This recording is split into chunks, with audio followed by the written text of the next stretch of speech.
सेवा। वह साइंस है जिस साइंस को हम लोग आंखों से नहीं देख सकते और हाथों से महसूस नहीं कर सकते। इसीलिए हमारे इस कर्मकांड पे बहुत से लोगों का ये रहता है कि अरे ये बेकार चीजें, अच्छी चीजें नहीं है, ये ऐसे ही है, पंडित जी बताते हैं। क्योंकि ऐसा नहीं है। कर्मकांड हमारा वो साइंस है जहाँ पे आज का आधुनिक साइंस समाप्त होता है, वहां से हमारा साइंस स्टार्ट होता है। तो इस साइंस को आपको अच्छे से समझने की आवश्यकता है और समझने के लिए आपको मेधा शक्ति, प्रबुद्धता, आबुद्धता, ये सब जो है आपके अंदर होनी चाहिए और किसी भी चीज के प्रति आस्था और विश्वास, क्योंकि यह हमारा ऐसा साइंस है जो मरणोपरांत भी कई जन्मों तक चलता रहता है। आप बनाते हैं, उसका भोग आपकी पीढ़ी दर पीढ़ी करती है। यह ऐसा साइंस है। तो इससे आप लोग हमेशा जो है अपने अड़िग रहें। यह सोचे कि मेरा जैसा है धर्म, ऐसा किसी का नहीं है। अब सभी लोग जो है आप आचमन प्राणायाम करेंगे। प्रथम लक्षण है स्मृति। जो पुराणों के पाठ हम लोग यजमान द्वारा जो कराए जाते हैं, 18 पुराण, भागवत हो गया, देवी भागवत हो गया, और भी कई सारे पुराण है, स्कंद पुराण है, मत्स्य पुराण है। इनका जो व्यक्ति अनुसरण करते हैं वह भी धर्म का दूसरा लक्षण है। इनको पूर्व काल में पढ़ाई से संबंधित यही दोनों चार विषय होते थे, वेद और स्मृति। वेद, स्मृति, सदाचार, और हर मनुष्य के अंदर सदाचारता होनी चाहिए, सदाचार होने चाहिए। हर व्यक्ति को एक दूसरे के प्रति सम्मानित नजर से और सम्मान होना चाहिए। स्वस्थ क्रिया आत्मना है, जिसमें अपनी कामना की पूर्ति हो जाए, और कामना की पूर्ति होने के पश्चात जहाँ मन शांत हो जाए, जहाँ हमेशा प्रसन्न चित्तता बनी रहे, ऐसे अनुष्ठान कृत्य को करते रहना चाहिए। यही वेद जो है धर्म के चार लक्षण बताए गए हैं। वेद, स्मृति, सदाचार, और जिसमें अपनी प्रसन्नता हो। तो अपनी प्रसन्नता जहाँ दीर्घकालीन बनी रहे, ऐसे कार्य को करके व्यक्ति को प्रसन्न होना चाहिए। तो किस प्रकार की दीर्घकालीन? तो आज जिस कार्य में आप लोग अपना सहभागिता निभा रहे हैं, यह कार्य ऐसा है कि इसमें आपकी प्रसन्नता दीर्घकालीन बनी रहेगी। और आज की जो प्रसन्नता है वो पार्टी की है, टीचर देखने की है। तो ऐसी प्रसन्नता बस कुछ क्षणों के लिए होती है, लेकिन यह जो कार्य है यह ऐतिहासिक कार्य है। और भागलपुर में जो यह कार्य हो रहा है यह वास्तव में अद्भुत हो रहा है। यह अनुष्ठान जब हम लोग प्रथम दिन यहाँ आए थे, सभी ब्राह्मण देवता भी कह रहे हैं कि हम लोग प्रथम दिन चाहे लगातार यह अनुष्ठान इस तरीके से चल रहा है कि न भूतो न भविष्य की, न भूत में हुआ न भविष्य में शायद कहीं हो जाए, क्योंकि यहाँ साक्षात प्रभु श्री हरि की कृपा है। इस मंडप में यह मंडप जो है स्वयं हम लोग नहीं चला रहे, स्वयं बाबा भोलेनाथ और भगवान विष्णु। तो गौशाला तो एक गावो ममा पिता संतु, गावो में संतु कृष्णतः, गावो में हृदय संतु, गवा मध्य सामने हम। यज्ञ साधन भूताया विश्वस्या जगमाश्री, विश्व स्वरूप देव प्रियता नया गवा। जहाँ गौशाला है तो गाय से समस्त यज्ञ का जो फल है। गाय के बिना तो यह फल ही सिद्ध नहीं होता है, क्योंकि जब वो दूध देगी तभी दूध से दृष्टि, पुष्टि, प्राप्ति, आत्मा, सब देवता लोग और मनुष्य सभी प्रसन्न होते हैं। तो यह तो यहाँ की प्रभुता है। और आज हमारा जो है समय हो गया है, अब हम लोग जो है इस कार्य को यही प्रारंभ करेंगे। और सभी यजमान अपने अपने एक बार स्थान पे सामग्रियों को यथा विधि देख लेंगे। किसी के पास कोई सामग्री घटी बड़ी हो तो अभी ले लेंगे। और जो सिक्का गया है आपके पास, उन सिक्कों को आपस में वितरित कर लें। प्लस सिक्का जाने के बाद जी हम भी प्रभु देख लिए, हम भी समझ गए हैं, परंतु हमको जो है अभी भी संदेह है राक्षसों के प्रति कि क्या यह दया का भाव हमारे प्रति रख सके।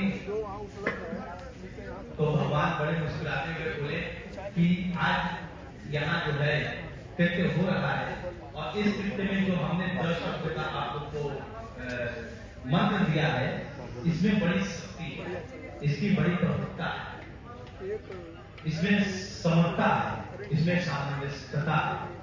इसको आपको समझने के लिए अपने आंतरिक मन को अपने शरीर के अनुसार करना चाहिए और शरीर को भगवान में लीन करना चाहिए। जब आप किसी भी कार्य को समय साधते हुए अगर उस कार्य को करेंगे और उनके प्रति निरंतर भाव रखे रहेंगे, उनका जब नाम करते रहेंगे, तो यह कार्य आपका हमेशा सिद्ध होगा और इसका पुण्य का लाभ आपको हमेशा मिलता है। लेकिन जब हम उससे थोड़ा भी कहीं विलंब करते हैं तो हर चीज का समय होता है। एक प्रातः काल में हमको 10 से 12 के बीच में भूख लगता है, सायंकाल में हमको 6 से 8 9 तक भूख लगता है। तो वैसे देवता का भी समय होता है। देवता भी चाहते हैं कि आज हमारा जो है यह कार्य हो रहा है, तो हम उसको जो है, क्योंकि यह जो आपका भागवत का कृत्य है यह ऋषि और पुष्टि वाला है। कैसे है? भागवत का मूल सार है आपके पितरों को तारना। हमारे जो आंतरिक भौमांतरिक जो उत्पाद है हमारे अंदर, जैसा कि कल हमने बताया 3 प्रकार के उत्पाद होते हैं, तो हमारे जो उत्पाद है उनका शमन करना ही भागवत का मूल जो है ऊर्जा है। इसीलिए हमको जो है इस कार्य को समय से पूर्ण करना चाहिए और समय का इसमें विशेष ध्यान देना चाहिए, क्योंकि आज भी बहुत लेट हो चुका है। अब हम लोग अपनी यही कथा विराम करते हैं। जमीन पे पड़ता है तो उसमें आप लोग बहुत ध्यान दिए होंगे, कणकी उड़ती रहती है, रंग बिरंगी देखने में लगती है, तो वह उसका 8वां हिस्सा है। उसका 8वां हिस्सा होता, उसको हम लोग बोलते हैं अणु, जो अति सूक्ष्म है, जो किसी प्रकाश से विस्फोट होने पे ही वो चमकते हैं, उनको कहा जाता है अणु। और उसका 8वां हिस्सा होता है परमाणु। तो अपने धर्मशास्त्रों में ऐसे भी यज्ञ हैं जहां परमाणु का जो है बहुत बल होता है। ऐसे यज्ञ हैं जैसे कुछ यज्ञ पूर्व काल में होते थे जिसमें घृत की आहुति दिया जाता था, और जैसे ही वो घृत की आहुति पड़ती थी, जैसे परमाणु में विस्फोट होता है उस तरीके से विस्फोट होता था मंडप में। तो मंडप बहुत भव्य और देदीप्यमान लगता था।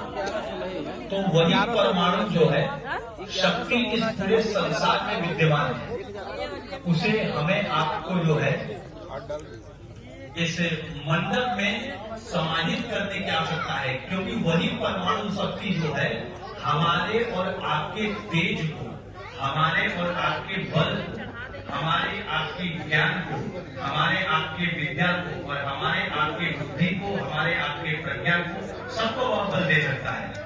क्योंकि यदि परमाणु तत्व आप में नहीं है तो आप किसी भी बल का जो है बल को आप नहीं समझ पाएंगे कि यह बल हमारे पास था। जब तक उसको आपको ज्ञान नहीं होगा तब तक आप उसका जो है इस्तेमाल नहीं कर सकते हैं। तो भगवान विष्णु ने जब जो है वास्तु पुरुष से पूछा, तो वास्तु पुरुष ने बोला प्रभु हमको जो है देवांश चाहिए। तो भगवान उनको जो है देवांश देने को इच्छुक नहीं थे। वो कहे कि क्या हम देवांश देंगे, ये अब राक्षस है, राक्षस से उत्पन्न हुआ है, अगर हम इनको देवांश देते हैं तो पुनः जो है ये फिर युद्ध करने के लिए तैयार हो जाएंगे।